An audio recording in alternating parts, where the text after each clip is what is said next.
I'm Tom Merrills. I'm a fully qualified solicitor and I have been qualified for nearly 7 years now.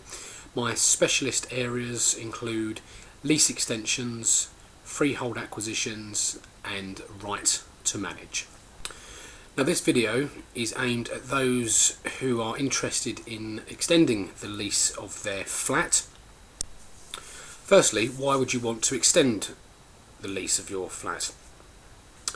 There are various reasons why you would want to, one being that your lease has anything less than 85 years left remaining on it, or you simply wish to preserve the value of your flat even if you have more than that term remaining.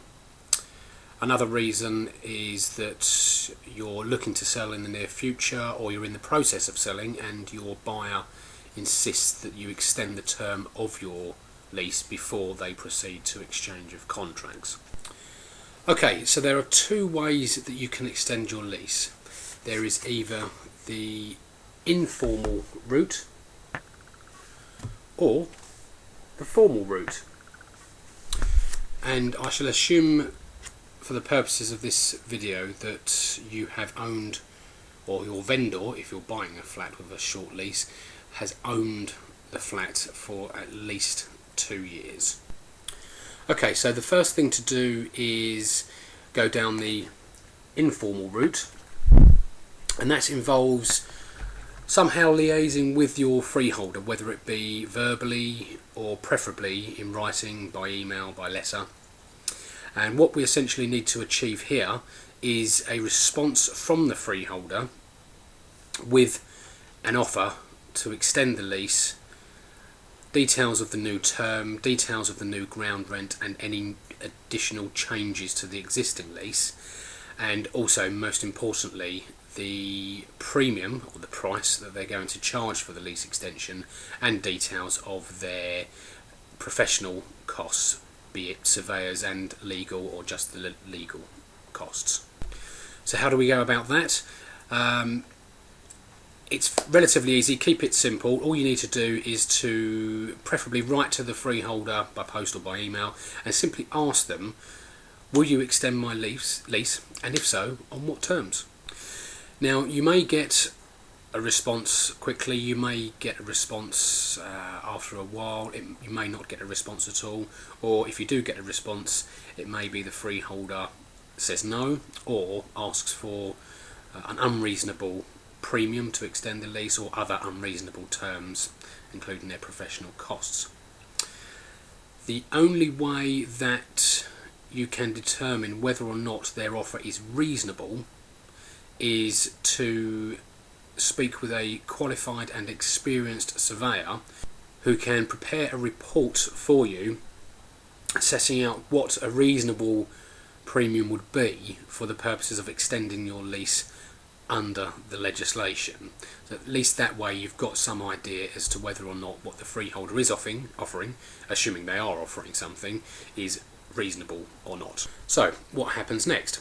Well, if we receive no response, or we get an unreasonable response, or you just know that the freeholder is going to be unreasonable anyway, then, as I've said before, if you have owned your flat for at least 2 years, then you qualify to extend your lease under the legislation. I'm also assuming that your flat was originally registered for at least 21 years, which most flat leases are. So you qualify, and you've received an unreasonable response or no response at all, and we therefore have to go down the formal statutory route. Now this route entitles you to 90-year extension.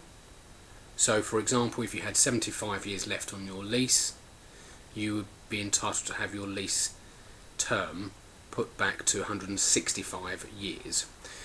The second thing that you're entitled to is zero ground rent. It's sometimes known as peppercorn ground rent, but essentially it means that your ground rent will go down to zero. You're entitled to pay for this by way of a reasonable premium. The premium that's calculated at the end of the day must be reasonable. And the freeholder's professional costs you will be responsible for, but they again must be reasonable. More about the total costs in the separate video I've prepared. So just to summarise the qualifying criteria for the formal statutory route, your lease must be granted originally for at least 21 years, which most are, and you must have owned your flat for at least 2 years.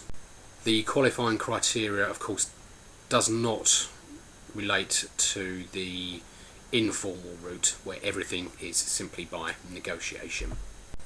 Okay, if we go down the informal route, the process is simply that the terms of the new lease, including the premium, the ground rent, the new term and any other changes, and the professional costs, of course, they will all be put in writing, or you'll need those in writing from the freeholder or the managing agent. Then you instruct your solicitor to press ahead with the matter, and your solicitor will request a draft new lease from the freeholder's solicitors, and once that's agreed, all parties sign the document, completion takes place, and then your solicitor will deal with the post-completion registration formalities at the land registry. This process generally takes around 2 to 3 months on average in each case, and that's the informal route. What I just described to you there was the conveyancing part of the lease extension. Now, turning to the formal route, this is slightly different insofar that what we firstly need to do is to prepare a notice on your behalf. They would then serve it on the freeholder and the managing agents. Now, this is a notice that we simply send by letter to the freeholder and or managing agents to assert your rights under the legislation. And once that notice has been served, it not only fixes the valuation date as of the date of the notice, but it also sets out and triggers the timetable that the legislation sets out. Incidentally, you will need to have a valuation report carried out so that we have a figure to insert into the notice before it's served. If we pluck a figure from the air and put that in and it turns out to be unreasonably low, that can invalidate your notice, hence the need for a fully qualified and experienced surveyor to prepare a valuation report on your behalf. The first thing to note is that once we've served the notice, the freeholder has 2 months to come back to you with a counter notice. What usually happens is that the freeholder does come back with a counter notice in time and accepts that you have got the right to extend your lease, but usually disputes the premium that is payable for the new lease. So, for example, in your notice you might put a figure of, let's say, £10,000, and the freeholder in their counter notice might come back accepting you've got the right, but suggesting that the premium should be, say, £15,000. These are just examples only. Once the freeholder has come back with the counter notice, it's then on to the next stage, which is for your surveyor and the freeholder's surveyor to negotiate the appropriate premium. I will assume that negotiations are successful simply because in less than 5% of all lease extension cases does the matter ever end up at the leasehold valuation tribunal. So it's unlikely that the matter will end up at the tribunal, so I will assume that your surveyor and the freeholder surveyor are successful in negotiating a premium. Once a premium has been negotiated successfully, then it's on to the next stage, which is essentially the conveyancing stage that I talked about earlier. This process can take around 6 to 9 months to complete from the date the notice is originally served. And that, in a nutshell, is what lease extensions are all about. If you have any further questions, you can either email us direct via our Get in Touch page, or you can use the Ask the Expert page on our website. You have been watching Tom Merrills of TJM Law. Our website is www.tjmlaw.co.uk. Thank you very much for watching.